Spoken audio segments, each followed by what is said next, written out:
له دې موقع نه په استفاده سره اول د شمشاد له تلویزیون نه، د شمشاد د تلویزیون له مشر نه او د دې تلویزیون له دې ټیم نه چې دلته راغلي دي او په دې 4-5 ورځو کې ما ولیدل چې دوی په څومره اخلاص او په څومره میړانه او په څومره وطن دوستي د دې ځای د افغانانو د حالاتو نه او د دوی له ژوند نه او له هغو مراسمو نه، د هغو فنکشنونو نه چې د سفارت په مرسته جوړ شوي په ډېر اخلاص دوی فلم واخیست او دا منعکس کوي د افغانستان د ولس لپاره او د ټولې دنیا د کتونکو لپاره.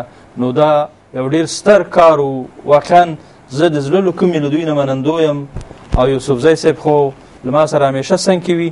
دومره چې دوی په اخلاص او په میړانه او په محبت باندې کار وکړ او د وطن دوستي تمثیل یې وکړ، ما کله هم نه دي لیدلي. نو هغه د دوی خپل مسلکي په اصطلاح پروفیشنالیزم په خپل ځای کې، خو زه د دوی د وطن پالنې او د دوی د اخلاص منندو یم او د دې لپاره موږ د سفارت لخوا ځینې تقدیرنامې جوړې کړې دي چې زه دلته غواړم چې دا تقدیرنامې د دې مشرانو لخوا د دې ټولو مشرانو په نمایندګي دوی ته وسپارم او خدای دې وکړي چې دوی قبول کړي او په آینده کې دوی ته د لا زیاتو کامیابي او موفقیتونو دعا کوم.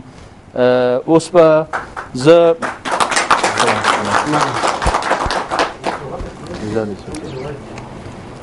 دا نزار یوسفزی ده چې زه ورته لومړۍ درجه تقدیرنامه ورکوم او دې ته د مبارک ډېره مننه. ډېره مهرباني. صبور جان کبیری از جوانای بسیار فعال و نشیط ماست و در چند روزی که بسیار واقعا یعنی تانست بسیار با کمال اخلاص کار بکنه. این تقدیرنامه را برایشان اهدا میکنیم. دا د شاغل محمد نسیم پښتون لپاره لومړی درجه تقدیرنامه ده چې هغه په دوبۍ کې د شمشاد د تلویزیون مشر ده او زه یوسفزي صاحب ته ورکوم چې هغه ته یې وسپاري. بالکل ډېره مننه. او په پای کې حاجي صاحب فضل کریم فضل او د شمشاد نړیوال تلویزیون ته یوه خاصه تقدیرنامه ده چې دا د هغه د کارنامو لپاره ده او هغه ته زه یوسفزي صاحب ته سپارم چې هغه ته یې وسپاري. ډېره مننه. د مشاعرې په پای کې زه خپل خوږ او ډېر ګران مشر چې د څو ورځو نه بلکې زمونږ دلته د راتلو سبب هم هغه چې بار بار یې زمونږ ډېره ډاډګیرنه کړې، ډېره مرسته یې زمونږ کړې ده. زه ته مننه کوم او خواست ورته کوم چې نه دا مشاعره واورېده خپل که څه تاثرات یې سرای وي چې د مشاعرې په حواله راته راکښېنښوي. ډېره مننه شمشاد. واقعا لکه څنګه چې نوم ده همداسې د افغانانو په زړونو کې یو اوچت مقام لري، ډېر لوړ مقام لري او تاسو دې غریب قطر ته د هیر شوي قطر ته تاسو دومره توجه وکوله چې زما په خیال باندې به دا په د تاریخ کې اولین تلویزیوني ټیم وي چې راغلی ده او د دې افغانانو د حالاتو نه او د دوی د ژوند نه او د دوی د کارونو نه یو تصویر جوړ کړی. دا ډېر د قدر وړ ده او واقعا هم دغه اعتبار او کریډیټ دا ستاسو لپاره ده او دا د تاسو ته مبارک شي. خو د مشاعرې نه زما یو تاثر دا و چې ما ته یو نوی فکر پیدا شو. ما به پخوا فکر کوو او اورېدلی مې و چې ژبه د افهام او تفهیم یوه وسیله ده، د پوهېدلو او د نه پوهېدلو لپاره یو وسیله ده. لیکن په دې غزلو کې په دې شعرونو کې مې چې کوم پیغام یا پیام ولید نو زما دا باور شو چې ژبه یوازې د افهام او تفهیم وسیله نه بلکې ژبه د یو ثقافت او د یو کلتور د انتقال او د حمل یوه ذریعه ده. یعنې په دې کې ډېر زیات هغه شیان چې هغه په افهام او تفهیم کې نشته لکه پښتنواله، لکه مثلا هغه دروندوالی چې په دې اشعارو کې و دا د یو قوم یا د یوې ژبې د قوم منعکس کوونکی ده. نو زما په خیال باندې ژبه تر د افهام او تفهیم نه یو څه زیات اهمیت باید ولري. یعنې د یو قوم د پیژندلو، د هغه د کلتور او د فرهنګ او د ثقافت او د تاریخ د پیژندلو یوه ذریعه هم ده.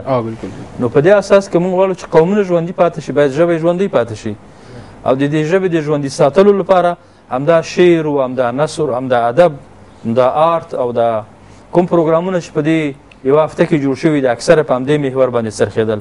یعنې په حقیقت کې موږ ثابته کړله چې هنر ادب دا سرحد نه لري، سرحد نه پیژني او دا د ټول انسانانو مشترک میراث ده. موږ چې په موزیم کې کوم آرت ولید، کوم نقشې مو لیدلې، کوم اثر مو لید چې د 1500-2000 کالونو مخکې اثار هم وو او د نن ورځې سره تړل شوي دي او د هغه نه هر چا لیدنه کوله او هر چا لذت اخیست، هر چا ورنه خوند اخیست، که انګریز و که امریکایي و که قطری و که سعودی و. نو د دې نه زما دا تاثر شو چې رښتیا هم چې دا هنر سرحد نه لري، دا د ټولو لپاره ده او د انسان د خدمت لپاره ده.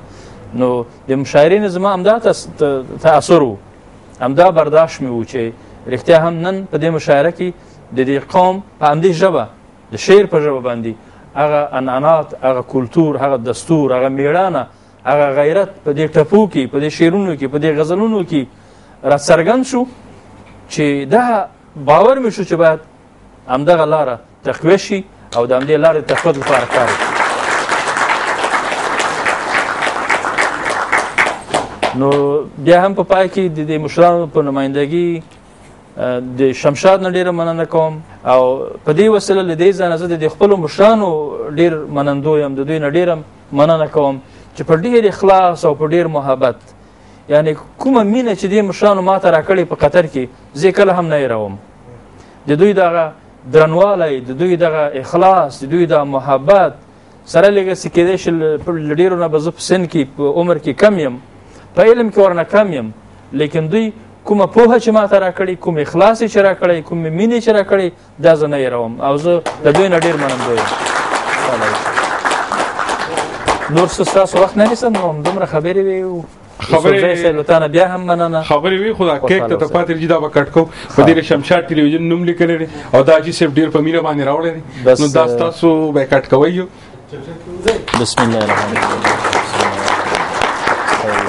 د شمشاد ټلویزیون مینوالو دا وه زموږ د نننۍ ورځې مشاعره چې د ډاکټر صاحب همت په دې درنو خوږو خبرو سره ته ورسېده. د بلې خپرونې درنه زه نزار یوسفزی د قطر دوحې نه اجازت غواړم د کیمرمین مشتاق احمد عادل او صبور کبیري سره په لوی او مهربانه خدای سپارم. د ښاد آباد لوی خوشحاله او سوکاله افغانستان په هیله مو په لوی او مهربانه خدای سپارم. د الله په امان.